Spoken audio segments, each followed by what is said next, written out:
പണയം വെച്ച 1 കിലോയിലധികം സ്വർണം തട്ടിയെടുത്ത കേസിൽ മാനേജർ അറസ്റ്റിൽ. തൃപ്രയാറിലെ വള്ളുവനാട് ക്യാപിറ്റൽസ് ലിമിറ്റഡ് എന്ന സ്ഥാപനത്തിലെ അലമാരയിൽ നിന്ന് 1 കോടിയോളം രൂപ വില വരുന്ന സ്വർണ്ണ ഉരുപ്പിടികൾ മോഷ്ടിച്ച കേസിൽ മാനേജർ കീഴ്പള്ളിക്കര കല്ലിങ്ങൽ വീട്ടിൽ ദീപുവിനെയാണ് റൂറൽ ജില്ലാ പോലീസ് മേധാവി പി കൃഷ്ണകുമാറിന്റെ നേതൃത്വത്തിൽ അറസ്റ്റ് ചെയ്തത്. മോഷ്ടിച്ച സ്വർണത്തിൽ കുറച്ച് പണയം വെച്ച ചാവക്കാട്ടുള്ള സ്ഥാപനത്തിൽ നിന്ന് വീണ്ടെടുത്തു. കൂടുതൽ സ്ഥലങ്ങളിൽ മോഷണ സ്വർണം പണയം വെച്ചിട്ടുണ്ടെന്ന് പോലീസ് പറഞ്ഞു.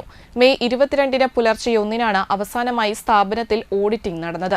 വ്യാഴാഴ്ച രാവിലെ സ്ഥാപനത്തിൽ സർപ്രൈസ് ഗോൾഡ് ഓഡിറ്റിംഗിനായി ജീവനക്കാർ വന്നപ്പോൾ ദീപു ലോക്കർ തുറന്ന് പണയ സ്വർണ്ണ ഉരുപ്പടികൾ എടുത്തു നൽകിയ ശേഷം ബാഗും എടുത്ത് സ്ഥാപനത്തിൽ നിന്ന് പുറത്തേക്ക് പോയി. ഓഡിറ്റിംഗിൽ സ്വർണം മോഷണം പോയതായി കണ്ടെത്തിയതിനെ തുടർന്ന് സ്ഥാപനത്തിന്റെ തൃശൂർ ഏരിയ സെയിൽസ് മാനേജർ നൽകിയ പരാതിയിലാണ് കേസ് രജിസ്റ്റർ ചെയ്തത്.